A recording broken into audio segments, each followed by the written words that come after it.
Janine Gutierrez magdidiwang ngayon ng ika-36 na niyang kaarawan.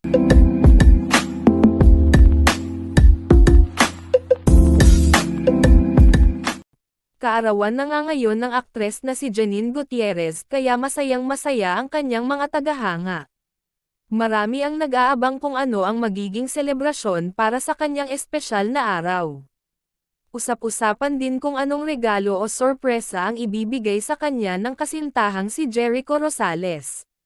Kilala si Janine bilang isa sa pinakamagaling at hinahangaang aktres ng kanyang henerasyon.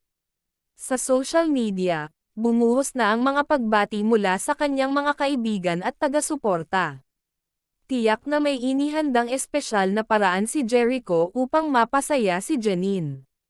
Maraming netizens ang sabik na makita kung magpo-post ba siya ng sweet na mensahe para sa aktres.